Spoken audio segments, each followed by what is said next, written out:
Good morning student. आज हम पढ़ेंगे पैसिव वॉइस। सबसे पहले हम देखेंगे वॉइस का अर्थ। वर्ड के उस रूप को वॉइस कहते हैं जिससे यह स्पष्ट होता है कि कार्य करने वाला कौन है, सब्जेक्ट यानी कि कर्ता।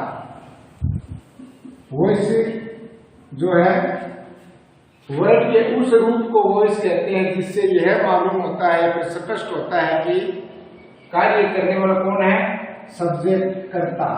या फिर सब्जेक्ट के लिए कोई कार्य किया जाता है वॉइस के द्वारा। उसके बाद में वॉइस के प्रकार, यानी कि वॉइस के कितने प्रकार होते हैं। वॉइस के दो प्रकार होते हैं, एक होता है एक्टिव वॉइस, दूसरा होता है पैसिव वॉइस। एक्टिव का अर्थ होता है शाब्दिक अर्थ है सक्रिय, और पैसिव का शाब्दिक अर्थ होता है निष्क्रिय। पैसिव एक्टिव का अर्थ है वह है जिसमें कर्ता समय कार्य करता है, यानी कि एक्टिव का अर्थ क्या है, वह है जिसमें कर्ता यानी कि सब्जेक्ट खुद कार्य करता है। या फिर दूसरे शब्दों में जब वर्ब का काम सब्जेक्ट समय करता है तो वह एक्टिव वॉइस होगा। पैसिव वॉइस जब कार्य का महत्व अधिक होता है और कर्ता का महत्व कम होता है, इसे पैसिव वॉइस कहते हैं। यानी कि कार्य का महत्व क्या होता है, अधिक होता है, कार्य का महत्व अधिक होता है और कर्ता यानी कि सब्जेक्ट का महत्व क्या होता है, पैसिव में कम होता है, इसलिए इसको क्या बोलते हैं, पैसिव वॉइस कहते हैं। आगे है एक्टिव से पैसिव बनाने के 5 नियम।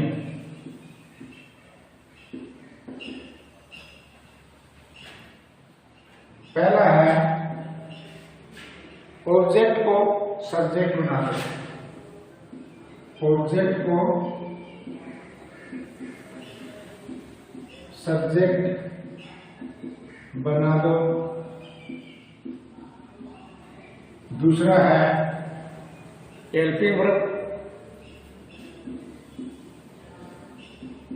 हेल्पिंग वर्ब का प्रयोग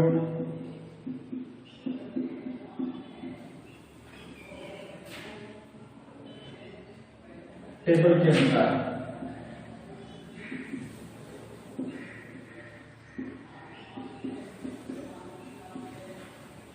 तीन नंबर है नियम है इसमें, वर्ब की थर्ड फॉर्म,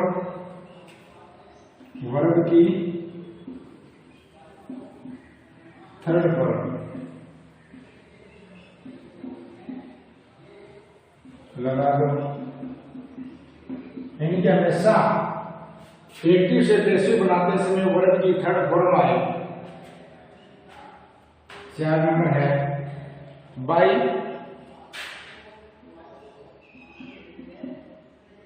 का प्रयोग।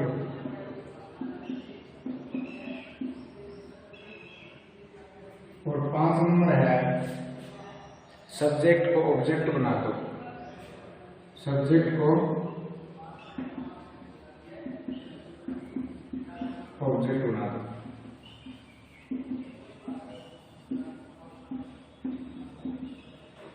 इन 5 नियमों के आधार पर हम एक्टिव से पैसिव के जो सेंटेंस हैं, वाक्य हमको पूरा करेंगे। उससे पहले हम एक टेबल बनाएंगे। उस टेबल हेल्पिंग वर्ब से संबंधित होगी, जिसके आधार पर हम वर्ब का यूज करेंगे। Helping verb be, is am present tense, was verb past tense. अगर बीइंग यदि मुख्य वर्ब में आईएनजी हो तो मुख्य वर्ब के बाद बीइंग का यूज करेंगे। यदि एक्टिव में हैज, हैव या फिर हैड है तो इनके बाद में बीइंग का यूज करेंगे। ये है हेल्पिंग वर्ब से संबंधित एक टेबल, इसको अच्छे से याद करना है। Form of pronoun subject case, ये सब्जेक्ट रूप में आई, वी, यू, ही, सी और दे। इनका जो संबंध कारक होगा, आई का संबंध माई से, वी का आवर से, यू का यूवर से, ही का हिज, सी का हर, दे का देयर। आई का ऑब्जेक्ट मी, वी का ऑब्जेक्ट अस, यू का ऑब्जेक्ट यू, ही का हिम, सी का ऑब्जेक्ट हर और दे का ऑब्जेक्ट देम। जब हम एक्टिव से पैसिव में अब चेंज करेंगे तब इस प्रोनाउन की जो टेबल है इसकी हमें आवश्यकता होगी। देखते हैं कुछ एग्जांपल।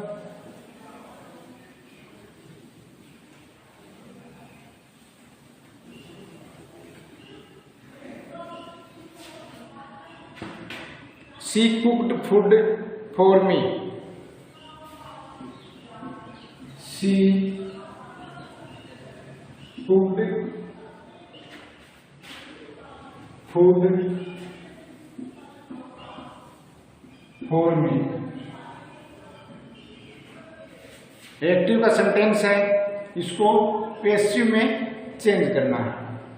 तो देखिए सबसे पहले सब्जेक्ट की पहचान। सब्जेक्ट हमेशा वर्ब के पहले होता है, यानी कि ये वर्ब तो ये सब्जेक्ट। दूसरे शब्दों में वाक्य प्राय सब्जेक्ट से शुरू होता है, यानी कि सब्जेक्ट का पहला स्थान ये होगा सब्जेक्ट। होगी पहचान सब्जेक्ट की, यानी कि सेंटेंस का जो शुरू का जो अक्षर होगा वो क्या होगा, सब्जेक्ट। या फिर वर्ब से पहले जो शब्द है वो क्या है, सब्जेक्ट। दूसरा है वर्ब की पहचान किस प्रकार से करें। वर्ब है वो सेंटेंस में दूसरे स्थान पर मिलेगी। दूसरा स्थान ये है, ये क्या हो गई, वर्ब।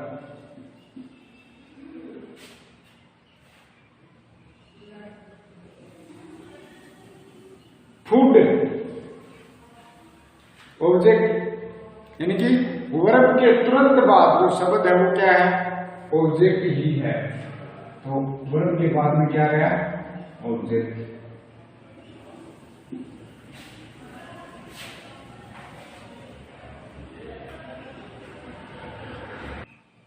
नेक्स्ट एग्जांपल है, she writes a story in the room. Active का सेंटेंस है, इसको पैसिव में चेंज करना है। पिछले जो एग्जाम्पल था उसमें हमने पता लगाया सब्जेक्ट की पहचान, वर्ब की पहचान और ऑब्जेक्ट की पहचान। 1 नंबर पर सब्जेक्ट, 2 नंबर पर वर्ब और 3 नंबर पे ऑब्जेक्ट। आगे तो हमसे कोई काम नहीं है, अपने को सिर्फ 3 चीजों की जरूरत है और 3 चीजें हमने पहचान कर ली हैं।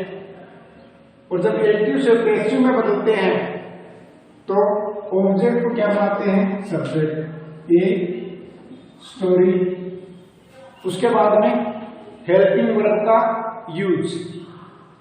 तो यहां पर इस सेंटेंस में जो वर्ब है उसमें एस का यूज हुआ है, यानी कि प्रेजेंट टेंस है।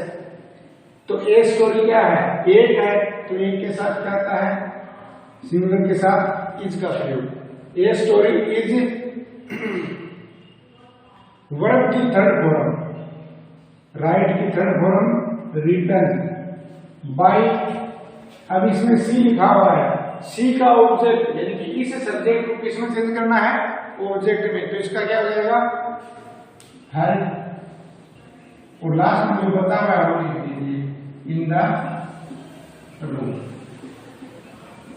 जो अपन ने टेबल बनाई थी पहले, उस टेबल के आधार पर सी का ऑब्जेक्ट क्या हो गया, हर हो गया। अगर यहाँ पर ही होता तो यहाँ पर क्या होता, हिम होता था। इनके अपने को सिर्फ 3 चेंज करने हैं, सब्जेक्ट, वर्ब, ऑब्जेक्ट की पहचान करने के बाद में ये तो हो गया एक्टिव का सेंटेंस। इस एक्टिव को पैसिव में जब बनाएंगे तब ऑब्जेक्ट को कहां लाएंगे, सेंटेंस के शुरुआत में, यानी कि ए स्टोरी। अब इसमें जो वर्ब थी ये थी प्रेजेंट सिंपल की। प्रेजेंट सिंपल को जब पैसिव में बनाएंगे तो हेल्पिंग वर्ब इज एवर का यूज करेंगे। इज एम आर का यूज होता है, ठीक है। इज है आता है सिंगुलर के साथ यानी कि एक वचन के साथ। आर एम तो है वो आई के साथ, और आर है आता है प्लूरल के साथ यानी कि बहुवचन के साथ। तो यहाँ पर अपना सब्जेक्ट क्या था, ए स्टोरी यानी कि एक है तो इसके साथ यानी कि सिंगुलर है तो इसमें क्या जाएगा, इज आ जाएगा। उसके बाद में वर्ब की थर्ड फॉर्म आती है, राइट की फॉर्म कौन सी अभी थर्ड रिटर्न। उसके बाद में जो चौथा जो परिवर्तन करना था वो था बाय का यूज कर दिया। और उसके बाद में जो सब्जेक्ट था उसको ऑब्जेक्ट में चेंज कर दिया, यानी कि यहाँ पर अपना सब्जेक्ट क्या था, सी था, तो सी को ऑब्जेक्ट बनाएंगे तो क्या हो जाएगा, हर। और उसके बाद में जो लास्ट जो सेंटेंस जो एक्टिव में जो चीज बची हुई थी इन द रूम, वो लास्ट में नोट कर दें। नेक्स्ट एग्जांपल है he played football in the evening. Active sentence है, इसको पैसिव में चेंज करना है। यहाँ पर सब्जेक्ट पहचान करेंगे, उसके बाद में वर्ब की पहचान की, उसके बाद में ऑब्जेक्ट की। अपनी तीन चीजें जो पहचान करनी थी हमने तीनों पहचान कर ली। अब पहचान ये भी करनी है कि यहाँ पर वर्ब की सेकंड फॉर्म आई। कौन सी फॉर्म आई है, सेकंड फॉर्म। सेकंड फॉर्म आती है पास्ट टेंस में। कौन सी टेंस में आती है, पास्ट में, वर्ब की सेकंड फॉर्म। तो सेकंड फॉर्म है यहाँ पर, तो सेकंड फॉर्म है तो पास्ट में हेल्पिंग वर्ब कौन सी होती है, वाज वर्ब होती है। तो अपना ऑब्जेक्ट क्या है इसमें, फुटबॉल।